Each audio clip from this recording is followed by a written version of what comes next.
الحمد لله رب العالمين والعاقبة للمتقين والصلاة والسلام على سيد المرسلين وعلى آله وأصحابه أجمعين أما بعد فقد قال الله تعالى في القرآن الكريم أعوذ بالله من الشيطان الرجيم بسم الله الرحمن الرحيم وإذا سألك عبادي عني فإني قريب أجيب دعوة الداع إذا دعان فليستجيبوا لي وليؤمنوا بي لعلهم يرشدون. وعن أبي هريرة رضي الله تعالى عنه قال قال رسول الله صلى الله عليه وسلم أقرب ما يكون العبد من ربه وهو ساجد فأكثر الدعاء أو كما قال عليه الصلاة والسلام. وقال الله تعالى في شان حبيبه إن الله وملائكته يصلون على النبي يا أيها الذين آمنوا صلوا عليه وسلموا تسليما. اللهم صل على محمد وعلى آل محمد كما صليت على إبراهيم وعلى آل إبراهيم إنك حميد مجيد. اللهم بارك على محمد وعلى آل محمد كما باركت على إبراهيم وعلى آل إبراهيم إنك حميد مجيد. আলহামদুলিল্লাহ, শুরুতেই সেই মহান আল্লাহ তাআলার কৃতজ্ঞতা জ্ঞাপন করছি, শুকরিয়া প্রকাশ করছি যে মহান আল্লাহ তাআলা আমাদেরকে সপ্তাহের শ্রেষ্ঠতম দিনে আগে আগে মসজিদে এসে ইবাদতে লিপ্ত থাকার তৌফিক দিয়েছেন এবং যে মহান আল্লাহ তাআলা আমাদেরকে ঈমানের মতো মহা দৌলত দিয়ে সম্মানিত করেছেন। এই জন্য আমরা সেই মহান আল্লাহ তাআলার প্রতি কৃতজ্ঞতা জ্ঞাপন করি। আলহামদুলিল্লাহ। দরুদ ও সালাম পেশ করছি বিশ্ব মানবতার মুক্তির দূত, আমাদের সকলেরই শ্রদ্ধাভাজন ব্যক্তিত্ব এবং আমরা আমাদের মাতা পিতাদের চেয়েও, আমাদের নিজের দলের চেয়েও এবং সমগ্র বিশ্বের চেয়েও যে ব্যক্তিকে আমরা সবচেয়ে বেশি ভালোবাসি সেই ব্যক্তিটির নাম হচ্ছে মুহাম্মাদুর রাসূলুল্লাহ সাল্লাল্লাহু আলাইহি ওয়াসাল্লাম। সুস্থতা কামনা করছি যারা অসুস্থ থাকা সত্ত্বেও মসজিদে এসেছেন, আল্লাহ রাব্বুল আলামিন যেন সকলকে পরিপূর্ণ সুস্থতা দান করেন। মাগফিরাত কামনা করছি আমাদের শ্রদ্ধাভাজন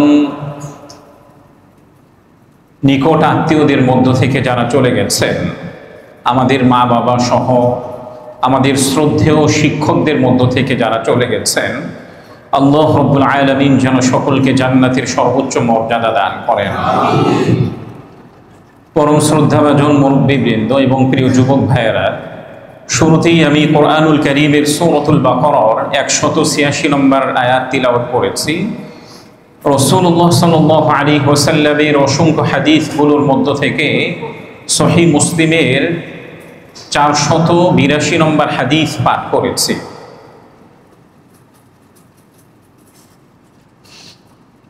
রবিউল আউয়াল মাস চলছিল।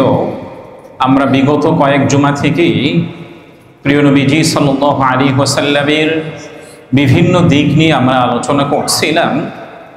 আজকেও একটা ইম্পর্টেন্ট টপিক নিয়ে আমরা আলোচনা করব, যে টপিকটি নিয়ে ইতিপূর্বে আলোচনা আমাদের মসজিদে হয়নি।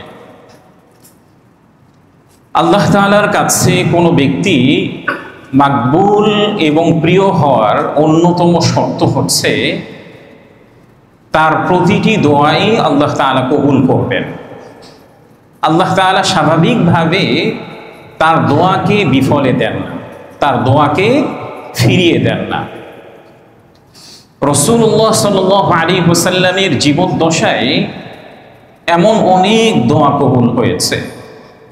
সাহাবায়ে কেরাম রাদিয়াল্লাহু তাআলা আনহুমদের থেকে হাদিসের মধ্যে স্পষ্টভাবে প্রমাণিত হয়েছে নবীজি সাল্লাল্লাহু আলাইহি ওয়াসাল্লামের প্রতিটি দোয়াই আল্লাহ তাআলা কবুল করেছেন।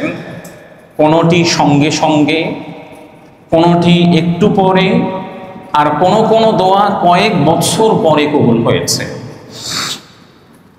এখান থেকে আমাদের জন্য অনেক বড় একটা শিক্ষণীয় বিষয় হচ্ছে, নবীজির মতো একজন শ্রেষ্ঠ ব্যক্তিত্ব, যার দোয়া অনেক সময় দেখা গেছে অনেক বছর পরে আল্লাহ তাআলা তার দোয়াটাকে সমাজের মধ্যে বাস্তবায়িত করেছেন। আমরা যারা এখানে আছি অনেক সময় আল্লাহ তাআলার কাছে দোয়া করি, আমরা চাই যেন আল্লাহ তাআলা আমার দোয়াটাকে সঙ্গে সঙ্গে কবুল করবেন, কিন্তু আল্লাহ তাআলা জানেন যে আমার জন্য আল্লাহ তাআলা কি কল্যাণমূলক বিষয় রেখে দিয়েছেন। এই জন্য নবীজি সাল্লাল্লাহু আলাইহি ওয়াসাল্লাম এই পৃথিবীর মধ্যে সর্বশ্রেষ্ঠ মুস্তাজাবুদ দাওয়াত ছিলেন, যার দোয়াটাকে আল্লাহ তাআলা কবুল করতেন। নবীজির পরে সাহাবায়ে কেরাম রাদিয়াল্লাহু তাআলা আনহুম, তাদের পরে তাবেঈগণ,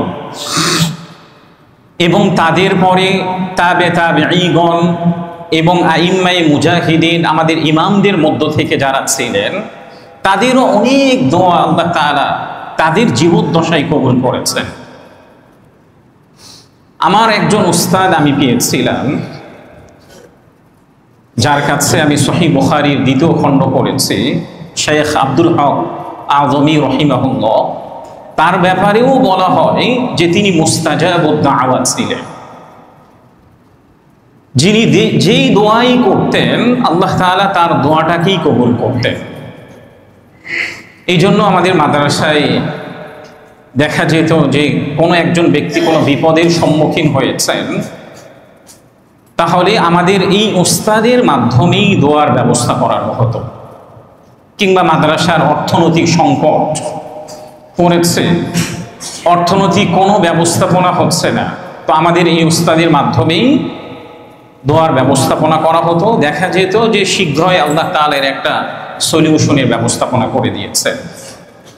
তবে এক্ষেত্রে একটা বিষয় হচ্ছে, নবীজির তুলনা তিনি নিজেই, নবীজির তুলনা তিনি নিজেই, তার সঙ্গে অন্য কোনো ব্যক্তিত্বের তুলনা হতে পারে না।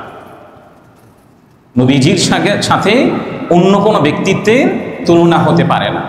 নবীজি তার জীবদ্দশায় বিভিন্ন প্রয়োজনে, বিভিন্ন প্রসঙ্গ সামনে এসেছে, নবীজি দোয়া করেছেন।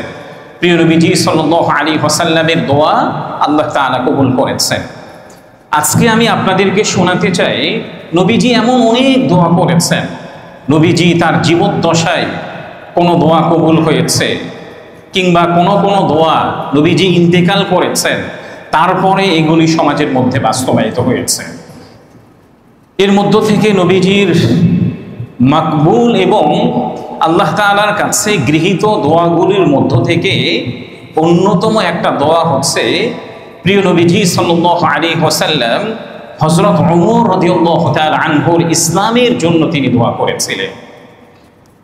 যে বিষয়টি সুনান তিরমিজির 3681 নম্বর হাদিসের মধ্যে উল্লেখ করা হয়েছে, عن ابن عمر رضي الله تعالى عنهما قال أن رسول الله صلى الله عليه وسلم اللهم أعز الإسلام بأحب هذين الرجلين إليك بأبي جهل أو بعمر بن الخطاب قال وكان أحبهما إليه عمر হযরত আব্দুল্লাহ ইবনে উমর রাদিয়াল্লাহু তাআলা আনহুমা থেকে বর্ণিত প্রিয় নবীজি সাল্লাল্লাহু আলাইহি ওয়াসাল্লাম যখন আবু জাহল এবং হযরত ওমর রাদিয়াল্লাহু তাআলা আনহু কাফির ছিলেন তখনও তিনি তাদের জন্য দোয়া করেছেন। নবীজি সাল্লাল্লাহু আলাইহি ওয়াসাল্লাম দোয়া করেছেন রব্বুল আলামিন আবু জাহল এবং ওমর ইবনুল খাত্তাবের মধ্য থেকে যাকে আপনি বেশি ভালোবাসেন এবং যাকে আপনার কাছে প্রিয় মনে হয় তাকে ইসলামের মাধ্যমে, ইসলাম গ্রহণের মাধ্যমে আপনি ইসলামকে শক্তিশালী করুন। নবীজি সাল্লাল্লাহু আলাইহি ওয়াসাল্লাম হযরত ওমর ইবনুল খাত্তাব এবং আবু জাহল, হযরত ওমর ইবনুল খাত্তাব যখন কাফির ছিলেন তখনও তাদের ইসলামের জন্য তাদের জন্য দোয়া করেছিলেন। হযরত আব্দুল্লাহ ইবনে ওমর রাদিয়াল্লাহু তাআলা আনহু বলেছেন যে আবু জাহল এবং ওমরের মধ্য থেকে কাফির থাকা অবস্থায় হযরত ওমর রাদিয়াল্লাহু তাআলা আনহু আল্লাহ তাআলার কাছে অধিক প্রিয় ছিলেন। সুবহানাল্লাহ বলবেন। কাফির থাকা অবস্থায় আবু জাহলের তুলনায় ওমর আল্লাহ তাআলার কাছে প্রিয় ছিলেন, যার কারণে আল্লাহ তাআলা তাকে ইসলাম গ্রহণের সুযোগ করে দিয়েছিলেন। এই হাদিস থেকে আমাদের জন্য একটা শিক্ষণীয় বিষয় হচ্ছে আমাদের সমাজের মধ্য থেকে যারা পাওয়ারফুল কাফের আছে, সেলিব্রিটি কাফের যারা আছে, তাদের জন্য কি শুধু আমরা বদদোয়াই করব নাকি তাদের হেদায়েতের জন্য মাঝে মাঝে আমাদের দোয়াও করা দরকার? মাঝে মাঝে আমাদের তাদের জন্য দোয়াও করা দরকার। হে আল্লাহ, এই ব্যক্তিটাকে আপনি ইসলামের আলোতে আলোকিত করে দিন। স্পেসিফিকভাবে আমরা যদি প্রতিনিয়ত কোনো কাফেরের জন্য দোয়া করি, হতে পারে আল্লাহ তাআলা আমার দোয়া কবুল করবেন। হয়তো আমি আমার জীবদ্দশায় দেখে যেতে পারছি না, অন্তত পক্ষে সে নিজে যদি ইসলাম গ্রহণ না করেন, দেখবেন যে তার পরবর্তী কোনো বংশধারার মধ্যে আল্লাহ তাআলা ইসলামের আলো ঢুকিয়ে দিবেন। আল্লাহ তাআলা কোনো দোয়াটাকেই কি করেন না, বৃথা যেতে দেন। হযরত ওমর রাদিয়াল্লাহু তাআলা আনহুর যে ইসলাম গ্রহণ, এটাও কার দোয়ার সুফল হিসাবে বাস্তবায়িত হয়েছে? রাসূলুল্লাহ সাল্লাল্লাহু আলাইহি ওয়াসাল্লামের দোয়ার সুফল হিসাবে হযরত ওমর ইবনুল খাত্তাব রাদিয়াল্লাহু তাআলা আনহু ইসলাম গ্রহণ করেছিলেন। তাহলে আমরা স্পষ্টভাবে পেলাম যে নবীজি হযরত ওমরের জন্য দোয়া করেছেন আর আল্লাহ তাআলা তার দোয়াকে কি করেছেন? কবুল করেছেন। দুই নম্বরে হযরত ওমরের পরে রাসূলুল্লাহ সাল্লাল্লাহু আলাইহি ওয়াসাল্লাম হযরত সাআদ ইবনে আবি ওয়াক্কাস রাদিয়াল্লাহু তাআলা আনহুর সুস্থতার জন্য যে দোয়াটি করেছেন, এই দোয়াটাও আল্লাহ তাআলা কবুল করেছেন। কিভাবে? দেখুন, স্বাভাবিকভাবে নবীজি সাল্লাল্লাহু আলাইহি ওয়াসাল্লাম তার যারা সঙ্গীরা যারা ছিলেন, সাহাবায়ে কেরাম রাদিয়াল্লাহু তাআলা আনহুম যারা ছিলেন, তাদেরকে সব সময় খেয়াল করতেন। নবীজি মদিনা থেকে বিদায় হজের জন্য মক্কায় গিয়েছেন। মক্কায় যাওয়ার পরে নবীজির অন্যতম একজন সাহাবী হযরত সাআদ ইবনে আবি ওয়াক্কাস রাদিয়াল্লাহু তাআলা আনহুম, তিনি ভীষণ অসুস্থ হয়ে পড়েছিলেন। অসুস্থতার কারণে তিনি কাতরাচ্ছিলেন। তার রোগ এমন প্রচণ্ড আকার ধারণ করেছিল, হযরত সাআদ ইবনে আবি ওয়াক্কাস তিনি মনে করেছিলেন যে আমি মক্কাতেই মৃত্যুবরণ করব, যেটি সহিহ বুখারী 3936 নম্বর হাদিসের মধ্যে উল্লেখ করা হয়েছে।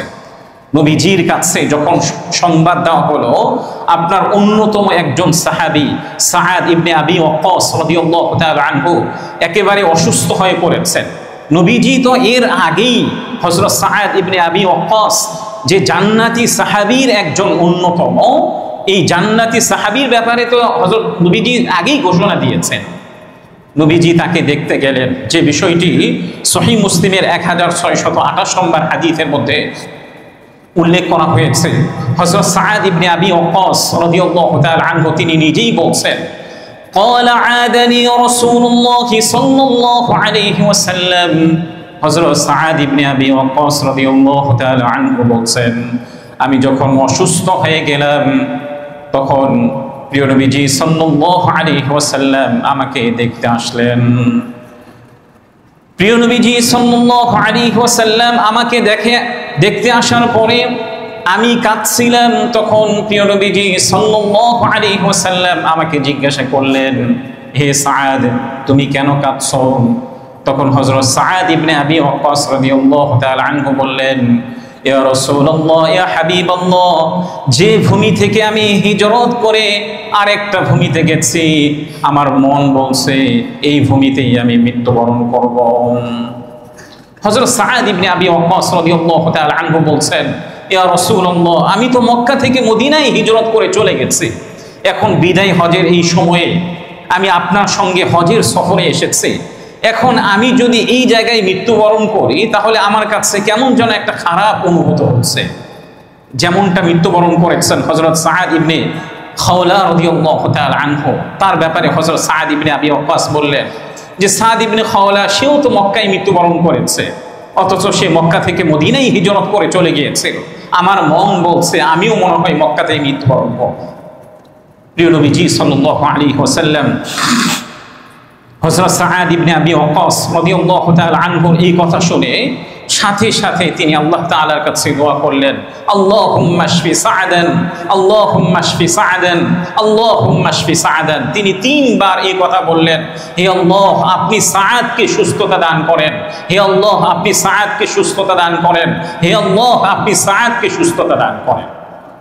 প্রিয় নবীজি সাল্লাল্লাহু আলাইহি ওয়াসাল্লাম যখন আল্লাহ তাআলার কাছে তিনবার এই দোয়া করেছেন, হযরত সাআদ ইবনে আবি ওয়াক্কাস রাদিয়াল্লাহু তাআলা আনহু শুধু সুস্থতাই লাভ করেন না, নবীজির ইন্তেকালের পরে তিনি দীর্ঘদিন পর্যন্ত জীবিত ছিলেন। তিনি 55 হিজরিতে মৃত্যুবরণ করেছিলেন। নবীজির ইন্তেকালের পরে হযরত সাআদ ইবনে আবি ওয়াক্কাস রাদিয়াল্লাহু তাআলা আনহু ইসলামের জন্য এত পরিমাণে খেদমত এবং এত পরিমাণে অবদান রেখেছেন যা অন্যান্য সাহাবীরা এত পরিমাণে অবদান রাখতে পারেন নাই। এই যে নবীজি সাল্লাল্লাহু আলাইহি ওয়াসাল্লাম হযরত সাআদ ইবনে আবি ওয়াক্কাসের সুস্থতার জন্য দোয়া করেছেন, এই দোয়াটাও কবুল করেছেন কে? আল্লাহ রাব্বুল আলামিন। আমার আলোচ্য বিষয় ছিল প্রিয় নবীজি যে সকল দোয়াগুলি করেছেন কোনগুলি কবুল হয়েছে তার জীবদ্দশায়। হযরত সাআদ ইবনে আবি ওয়াক্কাস তিনিও মুস্তাজাবুদ দাওয়াত ছিলেন, তিনিও মুস্তাজাবুদ দাওয়াত ছিলেন। যে দোয়াই করতেন আল্লাহ তাআলা তার দোয়াকে কবুল করে নিতেন। হযরত সাআদ ইবনে আবি ওয়াক্কাস তিনিও মুস্তাজাবুদ দাওয়াত ছিলেন, যে দোয়াই করতেন আল্লাহ তাআলা তার দোয়াটাকেই কবুল করে নিতেন। নবীজির ইন্তেকালের পরে হযরত ওমর ইবনুল খাত্তাব রাদিয়াল্লাহু তাআলা আনহুর সময়ে হযরত সাআদ ইবনে আবি ওয়াক্কাসকে কুফার গভর্নর হিসাবে নিযুক্ত করা হয়েছিল। যে বিষয়টি হাদিস বলার সময় নেই, যে বিষয়টি সহিহ বুখারীর 755 নম্বর হাদিসের মধ্যে উল্লেখ করা হয়েছে, হযরত সাআদ ইবনে আবি ওয়াক্কাস রাদিয়াল্লাহু তাআলা আনহুকে হযরত ওমর রাদিয়াল্লাহু তাআলা আনহু কুফার গভর্নর হিসাবে নিযুক্ত করেছিলেন। কিছুদিন যাওয়ার পরে কুফার কতিপয় ব্যক্তিরা হযরত সাআদ ইবনে আবি ওয়াক্কাসের ব্যাপারে কতিপয় অভিযোগ হযরত ওমরের কাছে পাঠিয়ে দিলেন। এর মধ্য থেকে একটা অভিযোগ ছিল যে সাআদ ইবনে আবি ওয়াক্কাস ভালোভাবে নামাজ পড়েন না। এক নম্বর অভিযোগ কি? হযরত সাআদ ইবনে আবি ওয়াক্কাস ভালোভাবে নামাজ পড়েন না। কার ব্যাপারে অভিযোগ করা হচ্ছে? যার ব্যাপারে নবীজি দুনিয়াতে থাকা অবস্থায় জান্নাতের সার্টিফিকেট দিয়েছেন। কুফার লোকেরা তার ব্যাপারে অভিযোগ করছেন সাআদ ভালোভাবে নামাজ পড়ে না। 2 নম্বর অভিযোগ ছিল যুদ্ধলব্ধ গনিমতের যে সম্পদগুলি আছে এই গনিমতের সম্পদ বন্টন করতে গিয়ে সাআদ ইনসাফ করেন না। যুদ্ধলব্ধ যে সম্পত্তিগুলি ছিল এই সম্পত্তিগুলি বন্টন করার ক্ষেত্রে এক একজনকে বেশি দেন, কাউকে কি করেন? কম দেন, ইনসাফ করেন। হযরত ওমর রাদিয়াল্লাহু তাআলা আনহু এই কথা শুনে কতিপয় সাহাবীদেরকে তিনি কুফায় পাঠিয়ে দিলেন। সহিহ বুখারীর 755 নম্বর হাদিস। কুফাতে পাঠানোর পরে হযরত সাদ ইবনে আবি ওয়াক্কাসকে জিজ্ঞাসা করা হলো, কি ব্যাপার, তুমি নাকি ভালোভাবে নামাজ পড়াতে পারো না? স্বাভাবিকভাবে আমাদের সমাজের মধ্যে ইতিপূর্বে আপনারা দেখেছেন, আমাদের ব্যাপারে একটা অভিযোগ দেওয়া হয়েছিল যে হুজুররা বাইতুল মুকাররমের যে মার্কেটগুলি আছে, এখানে কোরআন আছে, এই কোরআনগুলির মধ্যে কোরআনের দোকানগুলিতে আগুন লাগিয়ে দিয়েছে। এরকম একটা অভিযোগ আপনারা শুনেছেন না? এইরকম একটা অভিযোগ শুনেছেন। অথচ ওলামাই কেরামদের প্রতিনিয়ত পদচারণা কোরআনের সাথে। একজন আলেম যতই পথভ্রষ্ট হোক না কেন, যদি সে নাস্তিক না হয়, সে কখনোই কোরআন পড়াতে পারে না। আমাদের ব্যাপারেও কি এমন একটা অভিযোগ দেওয়া হয়েছে? হযরত সাদ ইবনে আবি ওয়াক্কাস হযরত ওমরকে বললেন, আমি প্রথম 2 রাকাতে একটু বেশি সময় নেই, আর শেষ 2 রাকাতটা একটু তাড়াতাড়ি হয়, একটু সময় কম দিই। প্রথম অভিযোগ শেষ হলো। দ্বিতীয় নম্বর অভিযোগ প্রমাণ করতে গেলেও তো আরো কিছু ব্যক্তির প্রুফ লাগবে, ডকুমেন্টস দরকার। হযরত ওমর রাদিয়াল্লাহু তাআলা আনহু যাদেরকে পাঠিয়েছেন, তারা বিভিন্ন মসজিদে গিয়ে গিয়ে হযরত সাদ ইবনে আবি ওয়াক্কাস কেমন ব্যক্তি এটার অ্যানাউন্সমেন্ট নেওয়ার জন্য তারা বিভিন্ন মসজিদে গিয়েছেন। প্রত্যেকটা মসজিদে গিয়ে হযরত সাদ ইবনে আবি ওয়াক্কাস ব্যাপারে প্রশংসা করা হয়েছে, না সাদ ইবনে আবি ওয়াক্কাস অনেক ভালো। কিন্তু একটা মসজিদে গিয়ে হযরত সাদ ইবনে আবি ওয়াক্কাসের ব্যাপারে জিজ্ঞাসা করা হলো। তখন একজন ব্যক্তি বললেন যে সাদ আসলে বাস্তবিক সাদ গনিমতের সম্পদ বন্টন ভালোভাবে ইনসাফ করেন। সাদের ব্যাপারে আরো কিছু মিথ্যা কথা একজন ব্যক্তি দাঁড়িয়ে বললেন। একজন ব্যক্তি কুফার, সেও কি মুসলিম, দাঁড়িয়ে দাঁড়িয়ে হযরত ওমর রাদিয়াল্লাহু তাআলা আনহুর পাঠানো দূতের কাছে এই কথাটি বললেন। হযরত সাদ ইবনে আবি ওয়াক্কাস রাদিয়াল্লাহু তাআলা আনহু যখন এই কথা শুনলেন, তখন তিনি বললেন যে আমি আল্লাহ তাআলার শপথ করে তোমার জন্য 3টা দোয়া করছি। আল্লাহ তাআলার শপথ করে আমি তোমার জন্য 3টা দোয়া করছি। যদি এই ব্যক্তি মিথ্যাবাদী হয় আর লোকদের প্রশংসা কুড়ানোর জন্য আমার উপরে মিথ্যারোপ করে, তাহলে আমি তার জন্য দোয়া করছি ফাতিল উমর, আল্লাহ তাআলা যেন তার হায়াত অনেক লম্বা করে দেয়। আল্লাহ তাআলা যেন কি করে দেন? তার হায়াত অনেক লম্বা করে দেন। আমরা তো অনেকেই মনে করছি হায়াত লম্বা করলে তো ভালোই, দুনিয়াতে দীর্ঘদিন জীবিত থাকতে পারবো। আসলে আপনি যদি সুস্থ না থেকে দুনিয়াতে দীর্ঘ সময় থাকেন, এটা আপনার জন্য কল্যাণকর নাকি অকল্যাণকর? হযরত সাদ ইবনে আবি ওয়াক্কাস রাদিয়াল্লাহু তাআলা আনহু তার প্রথম একটা বদদোয়া করলেন, আমার উপরে যদি তুমি মিথ্যারোপ করো, আল্লাহ তাআলা যেন তোমার হায়াত বাড়িয়ে দেন। দ্বিতীয় নম্বর বদদোয়াটা হচ্ছে ওয়াতিল ফাকর, আল্লাহ তাআলা যেন তোমার উপরে দারিদ্রতা লেগে দেন। সব সময় যেন তোমার মধ্যে তোমার সাথে দারিদ্রতা লেগেই থাকে।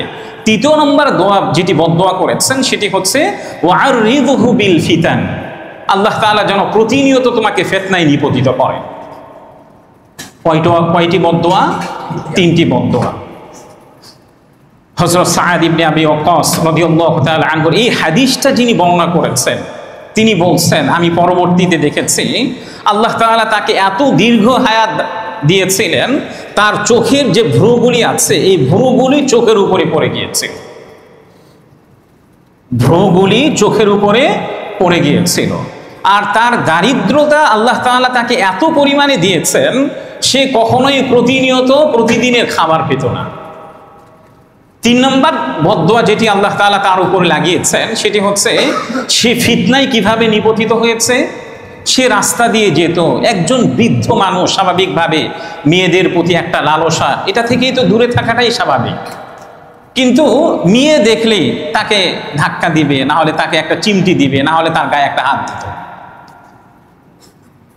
বৃদ্ধ হয়ে গিয়েছে, কিন্তু মেয়ে দেখলে কি করত? গায়ে হাত দিত, চিমটি খেত। হযরত সাদ ইবনে আবি ওয়াক্কাস যে মুস্তাজাবুদ দাওয়াত ছিলেন, তার জন্য যে 3টি বদদোয়া করেছেন, এই 3টি বদদোয়াই তার উপরে কি লেগে গিয়েছিল। নবীজি সাল্লাল্লাহু আলাইহি ওয়াসাল্লাম এই যে হযরত সাদ ইবনে আবি ওয়াক্কাসের মুস্তাজাবুদ দাওয়া, তার দোয়া কবুল হওয়ার জন্য দোয়া করেছিলেন, এই দোয়াটাও কি করেছেন? আল্লাহ তাআলা কবুল করেছিলেন। নবীজি সাল্লাল্লাহু আলাইহি ওয়াসাল্লাম হযরত আনাস রাদিয়াল্লাহু তাআলা আনহুর জন্য দোয়া করেছিলেন, যে দোয়াটিও আল্লাহ তাআলা কবুল করেছেন। আমি বিগত জুমায় বলেছি, নবীজি সাল্লাল্লাহু আলাইহি ওয়াসাল্লামের দীর্ঘ 10 বছর হযরত আনাস রাদিয়াল্লাহু তাআলা আনহু সেবা করেছেন, এবং এই দীর্ঘ 10 বছর সময়ে কখনোই নবীজি তার প্রতি বিরক্তি বোধ করেন নাই। হযরত আনাসের উপরে কখনোই বিরক্তি বোধ করেন নাই। হযরত আনাস রাদিয়াল্লাহু তাআলা আনহুর মা উম্মু সুলাইম রাদিয়াল্লাহু তাআলা আনহা তিনি এসে প্রিয় নবীজি সাল্লাল্লাহু আলাইহি ওয়াসাল্লামকে বলছেন, ইয়া রাসূলুল্লাহ খাদিমুকা আনাস, আপনার এই যে খাদেম আনাস, উদউল্লাহ আলা, আপনি তার জন্য একটু দোয়া করে দিন, আপনি তার জন্য একটু দোয়া করে দিন। তখন প্রিয় নবীজি সাল্লাল্লাহু আলাইহি ওয়াসাল্লাম তার জন্য দোয়া করলেন, আল্লাহুম্মা আকসির মালা ওয়া ওয়ালাদা ওয়া বারিক লাহু ফীমা আ'তাইতা। হে আল্লাহ, আপনি আনাস ইবনে মালিকের সম্পদ বাড়িয়ে দিন। 1 নম্বর দোয়া। 2 নম্বর দোয়া প্রিয় নবীজি তার জন্য যেটি দোয়া করেছিলেন সেটি হচ্ছে, রব্বুল আলামিন আপনি তার সন্তান বৃদ্ধি করে দিন। 3 নম্বর দোয়া যেটি আল্লাহ তাআলা করেছিলেন, ওয়াবারিক লাহু ফীমা আ'তাইতা, আপনি যে জিনিসই আপনি তাকে দিবেন এর মধ্যে আপনি ভরপুর বারাকাত দান করুন। এই 3টি দোয়া হযরত আনাস ইবনে মালিক রাদিয়াল্লাহু তাআলা আনহুর জন্য করেছিলেন, যেটি সহিহ বুখারীর 6344 নম্বর হাদিসের মধ্যে উল্লেখ করা হয়েছে। নবীজির এই দোয়াটি কিভাবে বাস্তবায়িত হয়েছিল দেখুন। নবীজি ইন্তেকাল করেছেন, ইন্তেকালের পরে হযরত সাঈদ ইবনে আবি ওয়াক্কাস রাদিয়াল্লাহু তাআলা আনহুর সম্পদ আল্লাহ তাআলা এত পরিমাণে বৃদ্ধি করে দিয়েছিলেন, অন্যান্য সাহাবীদের বছরে মাত্র 1 বার ফসল হতো, কিন্তু হযরত আনাসের বছরে 2 বার ফসল হতো। অন্যান্য সাহাবীদের বছরে 1 বার ফসল হতো, কিন্তু হযরত আনাসের 2 বার ফসল হতো। আল্লাহ তাআলা তার এত পরিমাণে সন্তান সন্ততি দিয়েছেন, ইতিহাসের গ্রন্থের মধ্যে উল্লেখ করা হয়েছে তার সন্তান সন্ততি এবং নাতি নাতকুর তার জীবদ্দশায় 100+ হয়েছে। সন্তান সন্ততি নাতি নাতকুর কত হয়েছে? 100+ হয়েছে। এবং তার বাগানের মধ্যে এমন একটা ফুল ছিল যে ফুল থেকে প্রতিনিয়ত কস্তুরীর মতো সুগন্ধি ছড়াতো, যে সুগন্ধিটা সবচেয়ে বেশ সুগন্ধি। তো হযরত মুহাম্মদুর রাসূলুল্লাহ সাল্লাল্লাহু আলাইহি ওয়াসাল্লাম হযরত আনাস রাদিয়াল্লাহু তাআলা আনহুর জন্য যে দোয়াটি করেছেন, এটাও কি আল্লাহ তাআলা তার মৃত্যুর পরে তার জন্য কবুল করেছেন। প্রিয় নবীজি সাল্লাল্লাহু আলাইহি ওয়াসাল্লাম হযরত আব্দুল্লাহ ইবনে আব্বাস রাদিয়াল্লাহু তাআলা আনহুর জন্য দোয়া করেছেন। এখান থেকে হযরত আনাস রাদিয়াল্লাহু তাআলা আনহুর এই ঘটনা থেকে আমাদের জন্য আরেকটা শিক্ষণীয় বিষয় হচ্ছে, আমাদের সন্তান যারা আছে, আমরা অনেকেই মনে করি আরে আমি তো ব্যবসায় অনেক সাকসেস, কারো থেকে দোয়া নিতে চাই না, আমার সন্তান অনেক মেধাবী, কারো থেকে দোয়া নিতে চায় না। অথচ প্রিয় নবীজির এই সুন্নাহ অনুযায়ী মাঝে মাঝে আপনি যে ব্যক্তিটাকে বেশি ভালো মনে করেন যে এই ব্যক্তিটা আসলেই আল্লাহ তাআলার একজন প্রিয় ব্যক্তি, তার কাছে গিয়ে বলেন, ভাই আপনি আমার জন্য একটু দোয়া করেন, আল্লাহ তাআলা যেন আমার ব্যবসাটাকে আরো বরকতময় করে দেন। ভাই আপনি আমার সন্তানের জন্য দোয়া করেন, আল্লাহ তাআলা যেন আমার সন্তানটাকে কবুল করে নেন এবং আমাদের সব বিপদ আপদ থেকে যেন আল্লাহ তাআলা হেফাজত করেন। এই ঘটনা থেকে আমাদের এটাও শিক্ষণীয় বিষয়। নবীজি সাল্লাল্লাহু আলাইহি ওয়াসাল্লাম আব্দুল্লাহ ইবনে আব্বাসের জন্য যে দোয়াটি করেছেন, এটাও আল্লাহ তাআলা কবুল করেছেন। কিভাবে? আমরা জানি যে হযরত আব্দুল্লাহ ইবনে আব্বাস রাদিয়াল্লাহু তাআলা আনহু তিনি রাইসুল মুফাসসিরিন ছিলেন, অর্থাৎ পৃথিবীর মধ্যে যত মুফাসসির আগামীতে আগমন করবেন সবার নেতাকে হযরত আব্দুল্লাহ ইবনে আব্বাস রাদিয়াল্লাহু তাআলা আনহু। তার ব্যাপারে হাদিসের মধ্যে উল্লেখ করা হয়েছে, সহিহ বুখারীর 143 নম্বরের মধ্যে উল্লেখ করা হয়েছে, আন ইবনে আব্বাস রাদিয়াল্লাহু তাআলা আনহু قال أن النبي صلى الله عليه وسلم دخل الخلاء فوضعت له وضوءا قال من أضع هذا فأخبر قال اللهم فقهه في الدين اللهم علمه التاويل। হযরত আব্দুল্লাহ ইবনে আব্বাস রাদিয়াল্লাহু তাআলা আনহুম থেকে বর্ণিত, একবার প্রিয় নবীজি সাল্লাল্লাহু আলাইহি ওয়াসাল্লাম টয়লেটের মধ্যে প্রবেশ করলেন। টয়লেটে প্রবেশ করার পরে আমি প্রিয় নবীজির টয়লেট থেকে বের হওয়ার পরে যেন তাকে অজুর পানি খুঁজতে না হয়, এই জন্য আমি দ্রুত গতিতে তার জন্য অজুর পানির ব্যবস্থাপনা করে দিলাম। প্রিয় নবীজি সাল্লাল্লাহু আলাইহি ওয়াসাল্লাম টয়লেট থেকে বের হওয়ার পরে যখন তিনি অজুর পানি দেখলেন, তিনি আনন্দে আপ্লুত হলেন। আনন্দে আপ্লুত হওয়ার পরে জিজ্ঞাসা করলেন, এই অজুর পানিটি কে রেখেছেন? তাকে বলা হলো, আপনার চাচাতো ভাই আব্দুল্লাহ এই অজুর পানিটি আপনার জন্য রেখে দিয়েছে। তখন প্রিয় নবীজি সাল্লাল্লাহু আলাইহি ওয়াসাল্লাম আনন্দের আতিশয্যে তার জন্য দোয়া করলেন, আল্লাহুম্মা ফাক্কিহু ফিদ্দিন, রব্বুল আলামিন, হে আল্লাহ আপনি তাকে ইসলামের বুঝ দান করুন, দ্বীনের বুঝ দান করুন। আল্লাহুম্মা আল্লিমহু তাওয়িল, এবং কোরআনের তাফসীরের জ্ঞান আপনি তাকে দান করুন। নবীজি টয়লেটে প্রবেশ করেছেন। নবীজির যেন টয়লেট থেকে বের হওয়ার পরে অজুর পানি খুঁজতে গিয়ে কোনো ধরনের কোনো কষ্টের সম্মুখীন না হন, এই বিষয়টি বুঝতে পেরেই মূলত হযরত আব্দুল্লাহ ইবনে আব্বাস রাদিয়াল্লাহু তাআলা আনহু প্রিয় নবীজির জন্য অজুর পানির ব্যবস্থাপনা করে দিয়েছেন। স্বাভাবিকভাবে প্রত্যেক ব্যক্তি কি খুশি হওয়ার কথা, নবীজিও খুশি হয়ে তার জন্য এমন দোয়া করেছেন, হে আল্লাহ আপনি তাকে দ্বীনের বুঝ দান করুন এবং আপনি তাকে কোরআনের তাফসীরের জ্ঞান দান করুন। এই জন্য সাহাবীদের মধ্য থেকে সবচেয়ে বেশি কোরআনের জ্ঞান, কোরআনের তাফসীরের জ্ঞান হযরত আব্দুল্লাহ ইবনে আব্বাস রাদিয়াল্লাহু তাআলা আনহুম বেশি বুঝতেন। সুবহানাল্লাহ বললেন। এখান থেকেও আমাদের জন্য শিক্ষণীয় বিষয় হচ্ছে, আমরা অনেক সময় আমাদের উলামায়ে কেরাম যারা আছেন, আমাদের শ্রদ্ধাভাজন মুরব্বী যারা আছেন, তাদের খেদমত করা দরকার। দেখবেন আপনি মাদ্রাসায় গেলে দেখবেন বাচ্চারা ওস্তাদদের জুতাগুলোকে সোজা করে রাখে। কেন রাখে বলেন তো? যেন ওস্তাদ খুশি হয়ে তাদের জন্য একটা দোয়া করে দেন। হয়তোবা আমরা মাদ্রাসার স্টুডেন্ট পাচ্ছি না, আমাদের উলামায়ে কেরাম যারা আছে, আমাদের মুরব্বীরা যারা আছে, তাদেরকে আপনি সেবা করে দিলেন, বাসায় পৌঁছে দিলেন। আপনি গাড়ি নিয়ে চলছেন, আপনি আপনার মুরব্বী দেখলেন, কোন আলেমকে দেখলেন, তাকে বললেন যে আমি আপনাকে অমুক জায়গায় পৌঁছে দিই। এই যে ছোট্ট একটা খেদমত তার জন্য আপনি করেছেন, দেখবেন যে আপনার অজান্তে আপনার জন্য সে দোয়া করে দিয়েছে। আমি বাংলাদেশের একজন বিখ্যাত শিল্পপতির একটা লেকচার দেখেছিলাম ইউটিউবে। তিনি ছোট্ট বাচ্চা যারা আছে, তার নাতি নাতকুর যারা আছে, তাদেরকে কিভাবে প্যারেন্টিংয়ের যে বিষয়টা আছে আমরা অনেকভাবে করতে পারি।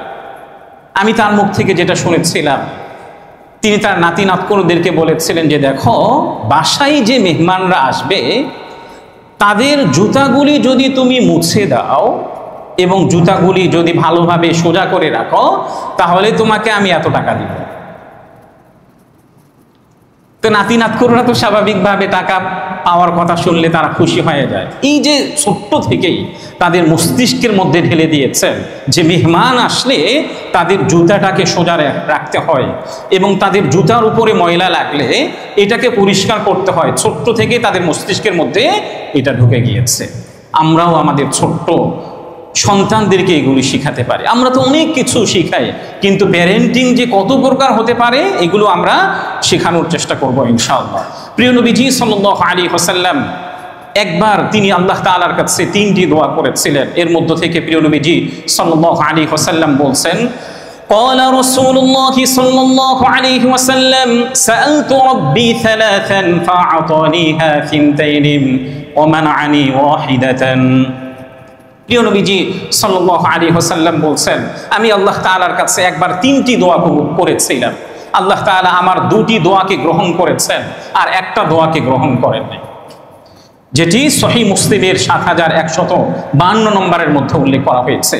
এর মধ্য থেকে একটা দোয়া তিনি আল্লাহ তাআলার কাছে করেছিলেন, রব্বুল আলামিন আমার উম্মতকে যেন দুর্ভিক্ষের দ্বারা আপনি ধ্বংস না করেন, আমার সমগ্র উম্মত যেন দুর্ভিক্ষের কারণে ধ্বংস না হয়। আল্লাহ তাআলা এই দোয়া কবুল করেছেন। দেখবেন যে আমরা অন্যভাবে ধ্বংস হতে পারি, কিন্তু দুর্ভিক্ষের কারণে আল্লাহ তাআলা আমাদেরকে সামগ্রিকভাবে ধ্বংস করবেন না। দ্বিতীয় নম্বর যে দোয়াটি আল্লাহ তাআলা কবুল করেছিলেন সেটি হচ্ছে, হে আল্লাহ আমার উম্মতরা যেন সবাই একসাথে পানিতে ডুবে ধ্বংস না হয়। আল্লাহ তাআলা তার এই দোয়াটিও কবুল করেছিলেন। তৃতীয় নম্বর যে দোয়াটি আল্লাহ তাআলা কবুল করেন নাই সেটি হচ্ছে, রব্বুল আলামিন আমার উম্মতরা যেন একে অপরের সাথে মারামারি না লাগে এবং মারামারি লেগে তারা যেন ধ্বংস না হয়। আল্লাহ তাআলা এটা কবুল করেন। দেখবেন, এই কারণে দেখবেন সাহাবীদের থেকে শুরু করে কিয়ামত পর্যন্ত মুসলিমদের মধ্যে পারস্পরিক একটা দ্বন্দ্ব লেগেই আছে। এটা লেগে থাকবেই। আল্লাহ তাআলার কাছে প্রিয় নবীজি দোয়া করেছিলেন, কিন্তু আল্লাহ তাআলা কি করেন নাই? কবুল করেন নাই।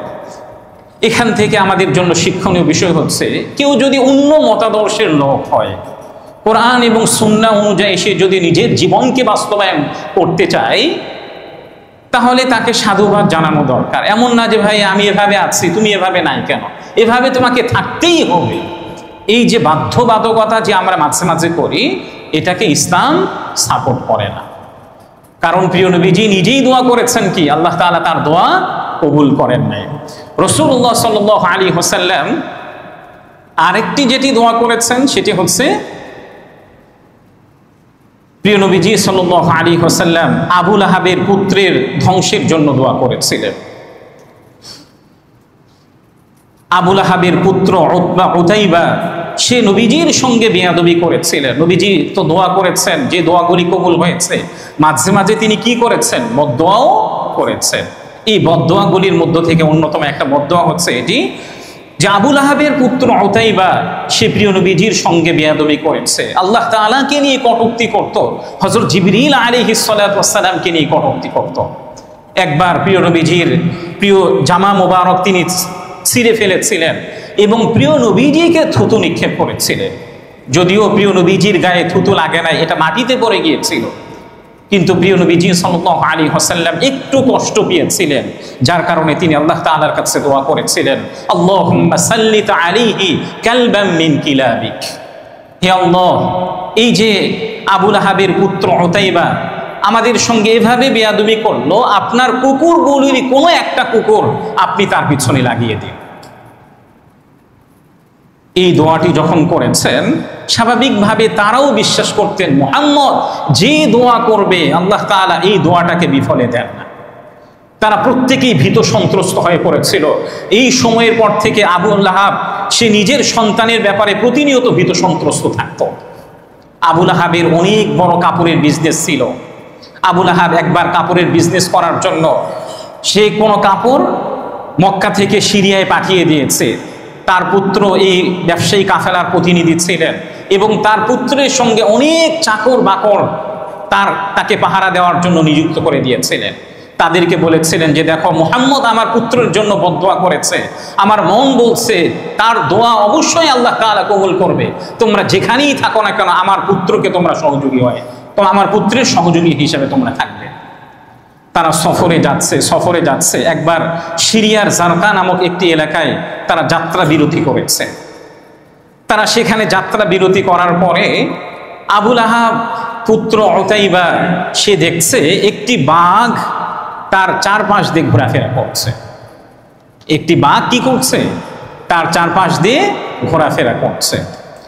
আবু লাহাবের পুত্র উতাইবা এই বাঘটিকে দেখে সাথে সাথে বললেন, নিশ্চয় এই বাঘটি আমাকে খেয়ে ফেলবে, নিশ্চয় এই বাঘটি আমাকে কি করবে? খেয়ে ফেলবে। তখন তার যে চাকর বাকররা যারা ছিল, রাত হয়েছে, সে রাত্রে কোনো খাবার খায় নাই এবং তাকে ভালোভাবে সংরক্ষণের জন্য আবু লাহাবের পুত্র উতাইবাকে সবার মাঝখানে রেখেছেন এবং তারা যে আরো পণ্য সামগ্রীগুলিকে নিয়ে গিয়েছিলেন, এই পণ্য সামগ্রীগুলোকে চতুর্পাশে রেখে দিয়েছেন যেন কোনোভাবেই বাঘ আমাদের অতিক্রম করে উতাইবার কাছে না যেতে পারে। স্বাভাবিকভাবে বাঘদের পশু পাখিদের একটা নিয়ম হচ্ছে কি, যাকে কাছে পাবে তাকেই তারা নিয়ে যাবে। রাত হয়েছে, আবু লাহাব এর পুত্র উতাইবা এবং তার যারা চাকর বাকর ছিল সবাই ঘুমিয়ে পড়েছে। রাত্রের গভীরে আবু লাহাবের পুত্র উতাইবা দেখছে ওই বাঘ তার কাছে এসে মাঝখানে যে আবু লাহাবের পুত্র উতাইবা ছিল সেখান থেকে ওই বাঘ তাকে নিয়ে যেতে শুরু করলো। নিয়ে যাওয়ার সময় তাকে চিবুতে শুরু করলো। আবু লাহাবের পুত্র উতাইবা সে চিৎকার দিয়ে বলল, আমি কি তোমাদেরকে বলি নাই যে মুহাম্মদ একজন সত্যবাদী নবী, সে কখনোই মিথ্যা বলতে পারে না এবং কখনোই তার দোয়া আল্লাহ তাআলা বিফলে দেন নাই। আমি যে তোমাদের কাছে যে আশঙ্কাটা করেছিলাম এই আশঙ্কাটাই এখন বাস্তবায়িত হচ্ছে। এই কথা বলতে বলতে একটা পর্যায়ে বাঘ তাকে চিবুতে চিবুতে তাকে একেবারে এই পৃথিবী থেকে শেষ করে ফেলেছে। এই জন্য প্রিয় ভাইয়েরা, আজকের এই আলোচ্য বিষয় থেকে আমাদের জন্য অন্যতম শিক্ষণীয় বিষয় হচ্ছে আমরা প্রতিনিয়ত আল্লাহ তাআলার কাছে দোয়া করব। প্রিয় নবীজির দোয়া যেভাবে কবুল হয়েছে, এভাবে কিয়ামত পর্যন্ত কিছু মানুষ থাকবে যাদের দোয়া আল্লাহ তাআলা কবুল করবে। এক তো হচ্ছে আমরা আল্লাহ তাআলার কাছে দোয়াও করব, পাশাপাশি আমার বিরুদ্ধে অন্য কোনো ব্যক্তি যেন কখনোই বদদোয়া করার সুযোগ না পায়, এর জন্যও আমাদেরকে প্রতিনিয়ত ভীত সন্তুষ্ট থাকতে হবে।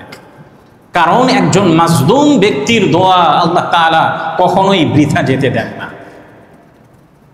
একজনের প্রতি আমি জুলুম করলাম, হাদিসের মধ্যে উল্লেখ করা হয়েছে সে যদি আমার বিরুদ্ধে বদদোয়া করে তাহলে তার দোয়াটা আল্লাহ পর্যন্ত পৌঁছতে কোনো ধরনের মাঝখানে কোনো পর্দা থাকে না। আল্লাহ তাআলা আমাদের সবাইকে সব ধরনের বদদোয়া থেকে বেঁচে থাকার তৌফিক দান করেন।